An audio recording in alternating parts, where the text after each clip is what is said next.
Olá galera, meu nome é Alan, sou do canal Sauberlab e hoje vai ser mais um vídeo sobre self-host, mais um vídeo sobre servidor.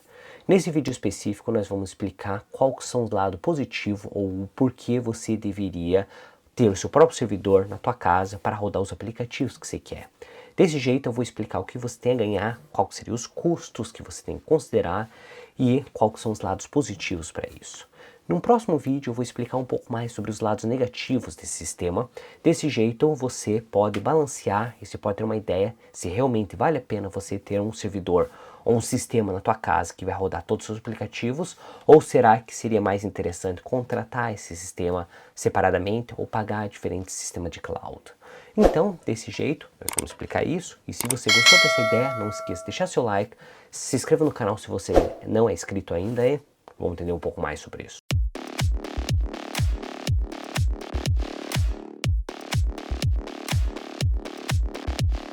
Então esse vídeo eu não vou explicar como que você pode fazer a instalação, vai ter bem pouca tela compartilhada, mas a maior parte desse vídeo eu vou explicar por que os motivos que você deveria ter o seu próprio servidor e qual que seriam as vantagens de fazer isso. Primeira coisa, por que você gostaria de fazer um self-host ou por que você queria ter um servidor? Isso porque você tem vários aplicativos que você pode instalar nesse servidor. Principalmente se você quiser ter esse servidor funcionando só Linux e instalar alguns aplicativos para fazer uma pasta compartilhada com o Samba, basicamente você pode fazer isso. Você pode ter todos os arquivos centralizados em um só lugar. Isso é interessante, principalmente se você tiver mais que um computador e tiver mais que uma pessoa acessando a rede ao mesmo tempo. Então, desse jeito, você pode colocar os arquivos em uma pasta, outra pessoa pode acessar esses mesmos arquivos e colaborar com essa mesma pasta, de modo em que você não precisa copiar em um pendrive e em um outro sistema. E porque você está local na tua rede, a velocidade que normalmente vai ser o limite vai ser a velocidade da sua internet, que normalmente nas casas seria 1 GB, então você conseguiria fazer uma transferência em média de 100, 110 megabytes por segundo com essa velocidade. Então isso seria uma das coisas vantajosas. Mas não só isso. A partir daí você pode começar a rodar diferentes aplicativos. Esses diferentes aplicativos seriam para funções diferentes. Vou dar algum exemplo. Você poderia instalar o Docker no seu sistema, ou você poderia instalar Proxmox, ou você poderia instalar qualquer outro sistema de virtualização. E dentro desse sistema de virtualização, você poderia estar utilizando o Docker. E o Docker, uma das vantagens dele é que você tem muitas imagens, muitos containers que você pode utilizar. Então eu vou dar alguns exemplos dos containers que você pode utilizar. Se por acaso você quiser utilizar sistema para sistema de mídia, para vídeos, então você poderia utilizar o Plex, o Jellyfin, o Emb e assistir todos esses vídeos. Para gerenciar sua mídia, você poderia estar utilizando Sonar, Radar e outros aplicativos na qual tudo funciona de modo harmônico. Mas vamos colocar de lado um pouco o sistema de mídia. Se por acaso você quiser utilizar um sistema de gerenciamento de fotos, você teria o Photoprisma, você teria o Imagen, você teria outros aplicativos. Além do mais, você poderia transformar esse sistema como um próprio Google Cloud, na qual você poderia utilizar o Nextcloud ou outros aplicativos para compartilhamento de dados. Desse jeito, você consegue utilizar esses arquivos dentro da tua rede do mesmo jeito que você conseguiria utilizar se por acaso você escolhesse a opção do Google Cloud ou um Dropbox e outras coisas.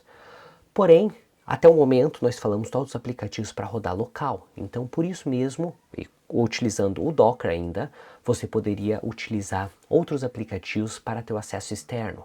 Você poderia utilizar o Cloudflare Tunnel para esse sistema, o Proxy Manager. Você poderia utilizar algumas VPNs para conectar de fora da tua casa, dentro da casa, tais como o WarrenGuard, OpenVPN e outros aplicativos que você poderia utilizar para conectar na tua rede. Beleza? Vários aplicativos seriam interessantes, teria funcionando, porém agora nós vamos falar a questão de hardware. Por que é interessante você ter esse servidor? Porque você pode mencionar o servidor de modo a atender suas necessidades. Então vamos supor que você tiver vários usuários. Você pode escolher um servidor ou montar um sistema que teria mais memória RAM, teria HDs mais rápidos, outro poderia estar até com SSDs conectados. Você poderia utilizar esse sistema com um CPU mais potente, uma placa de vídeo para fazer transcodificações e assim por diante. Então desse jeito você pode montar o teu sistema e é mais autônomo, ou pelo menos você pode customizar um pouco melhor para o teu caso. Além do mais, você pode pensar num sistema mais simples. Você pode conseguir um computador antigo na tua casa e rodar um laptop antigo, um Raspberry Pi, e você poderia estar rodando todos esses aplicativos num sistema bem mais econômico, bem mais simples. Então, por isso que eu falo customização. Você pode explorar suas necessidades e você pode expandir essas necessidades de acordo com a tua utilização. Você pode começar com um computador antigo e depois disso você pode ir para um servidor, depois disso você pode ir para um sistema dedicado para isso. Então, isso sempre tem que ter em mente, porém, você tendo o seu self-host, você consegue fazer isso. Além do mais, eu iria te falar sobre o conhecimento. Se por acaso você contratar o sistema do Google para você ter teu Drive, você simplesmente vai ter teu Drive. Você não precisa fazer nenhuma configuração, você não precisa fazer absolutamente nada. Porém, o teu aprendizado vai ser muito baixo. Porque quando você começa a mexer com containers, você tem que entender como que funciona o container. Qual que seriam as portas que você deve abrir. Qual que seria o tipo de aplicativo que você vai rodar, qual que seriam as limitações desses aplicativos. E além do mais, você teria vários aplicativos para funcionalidades diferentes. Diferente de um sistema de cloud, você vai ter o aplicativo fixo do modo que foi desenhado, que para a maioria das pessoas vai funcionar perfeitamente, porém se você quer aquele pouquinho do extra, isso vai deixar a desejar. Como eu falei, quando você self-host seu aplicativo ou seu sistema em casa, você teria alguns custos iniciais, porém esses custos são divididos e não se tornam tão caros ao longo do tempo. Então, se a gente vem aqui na minha tela, eu tentei colocar uma tabelinha para se entender qual seriam os custos na qual você teria quando você decide utilizar seu próprio servidor. Então, a primeira coisa seria a questão de hardware. Se por acaso você escolher um servidor para você utilizar, ou um computador, ou alguma coisa, eu sugeria você dedicar mais para um servidor, por isso que nós estamos comparando esse sistema. Então, se a gente escolher um servidor, vamos comparar um Synology NAS e vamos comparar um Raspberry Pi.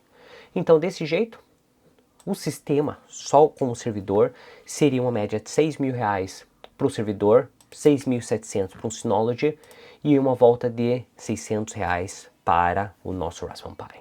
Se por acaso a gente escolher dois HDs de 8 TB, vamos falar que nós vamos usar como espelho. Então, se por acaso um HD falhar, você continua tendo outro, e esses dois HDs vão funcionar com 8 TB no total para você. Para a maioria dos casos, vai ser mais que o suficiente, porém, você tem que ter isso em mente.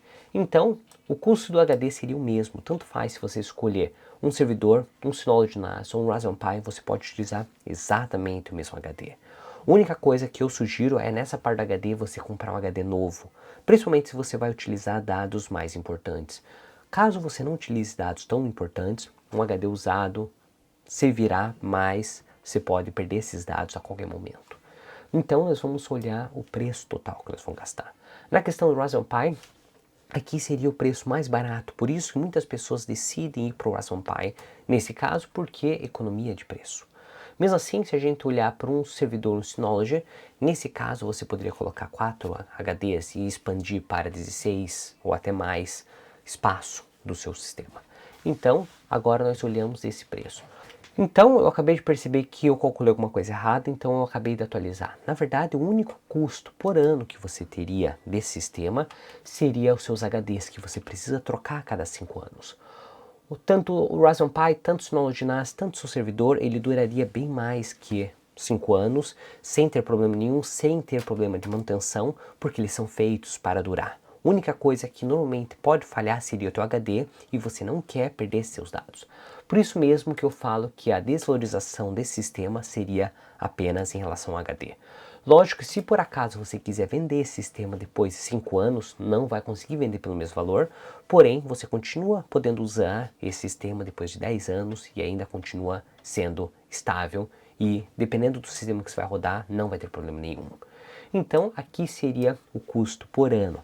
Então vamos supor que você teve R$1.100 de custo para comprar esse HD, e aqui seria o quanto que você estaria perdendo por ano desse HD. Então seria por volta de R$239 para você ter 8 TB de espaço. Outra coisa que você tem que considerar seria o custo de energia. O que acontece? Eu só considerei o CPU, eu não considerei o resto do sistema, lógico. Se por acaso você tiver a mesma quantidade de HD, esses HDs vão consumir exatamente a mesma potência. Se por acaso você tiver mais memória RAM nesse servidor, e menos memória RAM nesse servidor, ele vai consumir um pouco menos potência, um pouco mais, porém, uma média, eu falo que a média de consumo de um servidor seria o CPU que ele consome mais.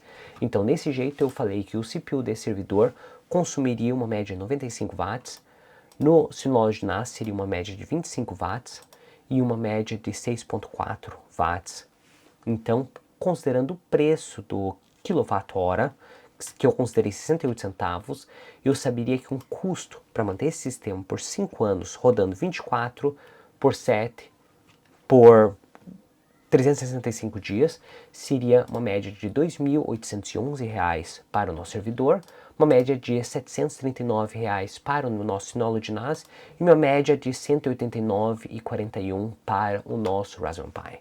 Se eu considerar o custo total de 5 anos e dividir esse custo por 5 anos divididos por mês, então o custo mensal desse sistema, depois da desvalorização que eu vou ter que pagar, seria uma média de R$50 por mês para o nosso servidor, uma média de 16 pounds para o nosso loja NAS e uma média de R$7 para o nosso Raspberry Pi. Então, se você considerar que você comprou um HD, comprou o teu sistema, e esse sistema não está na equação nesse momento, só a questão dos componentes que você vai ter que trocar daqui a 5 anos, então o custo desse sistema seria muito mais barato. Por isso mesmo que eu sempre comento, muitas vezes a pessoa fala, é caro dar esse pagamento de cara, porém você ao longo desses 5 anos, ao longo do tempo que você estiver utilizando esse servidor, você estaria economizando esse dinheiro. Porque se por acaso você não quiser deixar esse servidor ligado por um mês, você pode simplesmente desconectar esse servidor e mesmo assim esse servidor não estaria consumindo energia e não estaria gastando o seu HD. Outra coisa, se por acaso você decidir vender esse servidor, você vai conseguir recuperar uma parcela desse valor. Não necessariamente todo o valor, porém uma parcela desse valor. Bem diferente dos sistemas de cloud, na qual você paga uma mensalidade fixa por mês. Se você usar ou não usar, você continua pagando essa mensalidade. E se por acaso você quiser tirar esses dados, você vai ter que comprar um sistema para tirar esses dados. E assim tem um custo adicional para remover todos esses dados. Outra coisa interessante é que você pode configurar sistemas de backup para o seu sistema. Se por acaso você estiver utilizando Google Cloud, você não vai ter backups no seu sistema feito pelo Google, porque você é responsável pelos seus próprios dados. A mesma coisa seria no seu sistema. Você é responsável pelos seus próprios dados, porém você pode, como o teu próprio servidor, fazer aplicativos para ele fazer backup automaticamente, utilizando o AirSync, utilizando outros aplicativos, ou você pode setar manualmente, conectando um HD externo e copiando todos esses dados, ou até rodando alguns aplicativos para rodar e backupear seus dados. Então, desse jeito, vamos rever os pontos principais. Seria a questão de liberdade, na qual você pode escolher o sistema que você quer. Na questão de performance, você pode definir o sistema de acordo com as suas necessidades e você pode expandir o teu sistema de acordo com o tempo. A questão do custo, na qual, se você considerar um investimento inicial, pode ser meio caro, porém, ao longo do tempo, se você utilizar por 5 anos, você vai pagar bem mais barato que se por acaso você contratar um outro sistema. Outra coisa, você pode ter diferentes tipos de virtualizações, você pode ter diferentes aplicações e essas aplicações podem expandir de acordo com suas necessidades e você pode utilizar um aplicativo para uma função específica, outro aplicativo para outra função específica e esse não teria um limite. E por fim, seria a questão de conhecimento. A questão de conhecimento é a parte mais importante porque quando você sabe como rodar o teu sistema, teu servidor, muitas portas se abrem. Se por acaso você quiser criar um site e você tiver que contratar um site que tem WordPress e daí por acaso você não gostou, você tem que deletar esse site, mesmo assim vai ter custos, comparado que você poderia testar todo esse sistema na tua casa e daí você faz o teu conhecimento. A mesma coisa para qualquer outro aplicativo. Você pode utilizar o Proxy Manager para gerenciar SSL Certification. Você pode rodar alguns aplicativos para hostear o seu próprio web server para diferentes funções de sites.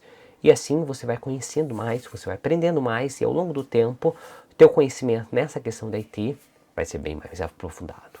E agora nós chegamos no final desse vídeo. Se você gostou desse vídeo, achou interessante, não esqueça de deixar seu like, se inscreva no canal se você não é inscrito e te vejo na próxima. Tchau!